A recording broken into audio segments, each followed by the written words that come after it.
Bueno, buenos días a todos. La idea de esta clase es discutir el derecho a la libertad de expresión, que como saben es un derecho fundamental en el desarrollo de una democracia. Eh, y que probablemente ya hayan visto algo de esta discusión en derechos humanos y garantías. Eh, el derecho a la libertad de expresión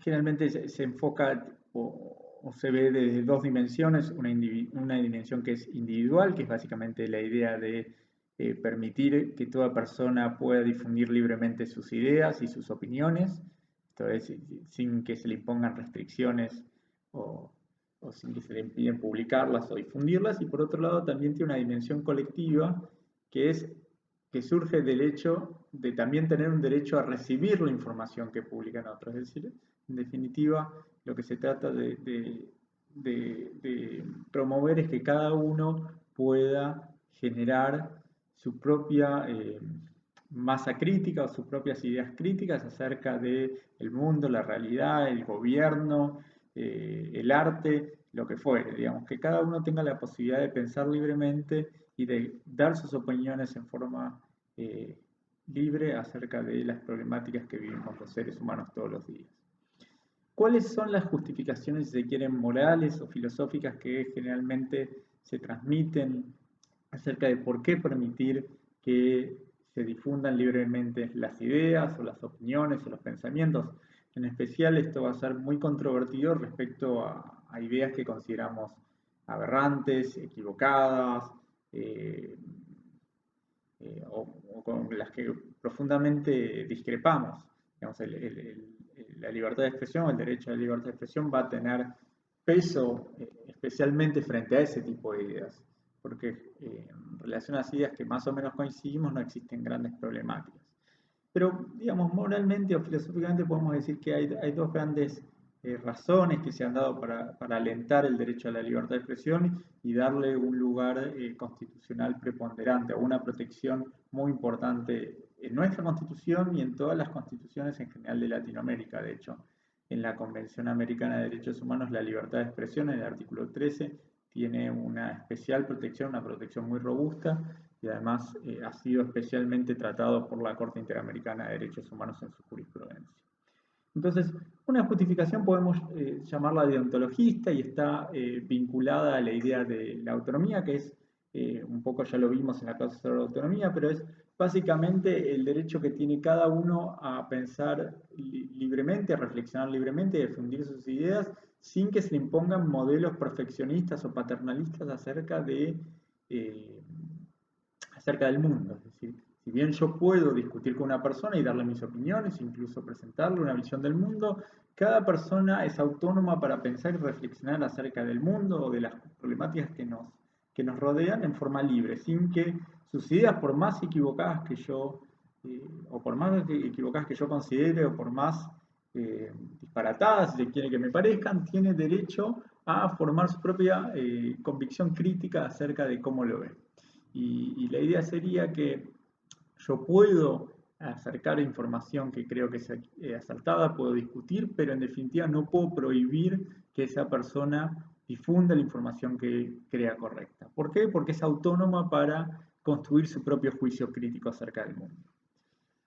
La otra visión desde donde se justifica la libertad de expresión, que también es muy común, es la visión que podemos llamar más consecuencialista, que piensa más en la importancia o en la incidencia que tiene la libertad de expresión para el funcionamiento de, supongamos, la democracia, la incidencia que tiene la libertad de expresión en el debate público. Es decir, si yo quiero alentar un debate público que sea libre, robusto, abierto y desinhibido, lo más probable es que tenga que aceptar que las personas puedan libremente difundir sus ideas y recibir ideas ajenas. Es decir, si yo voy a restringir ciertas ideas porque considero que son equivocadas, aberrantes, eh, mal fundadas, etcétera, probablemente lo que voy a alentar es que ese debate sea un debate restringido, flaco, en algún punto censurado, que deje gente afuera, que se resienta. En cambio, entonces, si yo quiero alentar un debate más bien robusto y abierto, bueno, voy a tener que permitir que la libertad de expresión sea un pilar fundamental. Es decir, en este caso, la libertad de expresión tendría una función instrumental. ¿Instrumental para qué? Un instrumento para el desarrollo de la democracia. En la otra visión que veíamos, yo aceptar la libertad de expresión independientemente de que contribuya o no a algo, solo porque considero que las personas son autónomas para generar su propio juicio crítico acerca del mundo. Las dos versiones en algún punto están relacionadas. Mill, que es un defensor más del consecuencialismo, porque es utilitarista, decía que, bueno, yo cuando tengo que aceptar las ideas ajenas, porque o bien pueden ser verdaderas, o bien pueden ser parcialmente falsas, o pueden ser totalmente falsas, pero aun cuando las ideas de mis contrincantes fueran falsas, me alientan a mejorar mis propios argumentos para defender mis propias ideas. Es decir, que veía un sentido positivo en enfrentarse con aquellos que defendían ideas equivocadas. ¿Por qué? Porque alientan o me impulsan a mí a mejorar o sofisticar los argumentos que doy para tratar de convencer al otro de que está equivocado. En esta idea del debate robusto, de juicio abierto, es decir, la idea de que en la medida que yo intercambio composiciones con el otro, tal vez no lo convenza a esta persona que emite su opinión, pero es muy probablemente que sí puede incidir en otros, que al sopesar las dos opiniones y las razones que se dan acerca de los fundamentos que sostienen esas opiniones, se convenza de que mi posición es una posición mucho más razonable en la medida que está mucho mejor fundada. ¿Qué grandes, qué grandes problemas trae la libertad de expresión o qué grandes enemigos tiene la libertad de expresión? Bueno, el más conocido y el más tradicional enemigo que ha tenido la libertad de expresión ha sido la idea de la censura previa. Esta idea de impedir que justamente ciertas ideas que son consideradas falsas, perversas o peligrosas sean difundidas. Es decir, durante gran parte de la historia existió una persona, generalmente que se denominaba censor, tiene otros nombres, pero la idea es la misma, que lo que hacía era evaluar las publicaciones y eh, impedir que aquellas publicaciones que contenían ideas desviadas, perversas, falsas o equivocadas salgan a la luz. Es decir, utilizaba, si quiere, un marcador y decía, esto no sale. O decía, esto no se publica. Entonces, esta idea, la idea del censor, que no nace en la modernidad, sino que es una idea que viene de Roma. En Roma, el censor era un funcionario que tenía como varias roles a cargo, entre otros el censo, pero una era aquel que cuidaba la moralidad pública, que es un poco la idea que trata de reproducir el censor en la modernidad, es decir, ese funcionario que está a cargo de evitar que la moral pública pueda ser pervertida por ideas peligrosas, subversivas, irrazonables. Eh, Fíjense que todo esto nos remite a la idea de autonomía. Si tenemos una noción perfeccionista del mundo, vamos a tratar de impedir que ideas que sean perversas o que atenten contra ese mundo que entendemos es adecuado, se difundan. Bueno, en la modernidad la idea del censor es este funcionario público que tiene por función evitar que la moralidad pública pueda ser contaminada a través de publicaciones que puedan poner en riesgo las ideas adecuadas o las ideas normales o las ideas que deberían circular en una sociedad, entre comillas, adecuada. Bueno, esta idea de censura previa estuvo muy vigente durante mucho tiempo en la historia de la humanidad y básicamente los textos constitucionales en general tienen una gran lucha en el sentido de que la protección de la libertad de expresión está muy vinculada con la idea de impedir la censura previa. Digamos. Si uno lee los textos constitucionales, una gran preocupación que van a plasmar estos textos es que el Estado no pueda censurar ideas que considere equivocadas. ¿Por qué? Porque la experiencia demostró que muchas veces el Estado cuando es objeto de crítica o de evaluación a través de los ciudadanos, trata de generar mecanismos de censura para impedir que esas ideas se difundan. Muchas veces incluso persigue a los ciudadanos que tratan de emitir esa opinión. Entonces, la idea de la libertad de expresión, pensado desde esta óptica, es establecerle un límite al Estado respecto a lo que puede hacer. El Estado no puede censurar a los ciudadanos respecto a sus opiniones críticas. Los ciudadanos tienen el derecho de libremente emitir sus opiniones, aun cuando estas disgusten a mucha gente, se consideren equivocadas, se consideren aberrantes, etc. Básicamente, esta idea de la libertad de expresión como no censura es una idea que está plasmada en el artículo 14 de la Constitución Nacional y también en el artículo 13 de la Convención Americana de Derechos Humanos, en el cual se establecen dos excepciones para permitir la censura.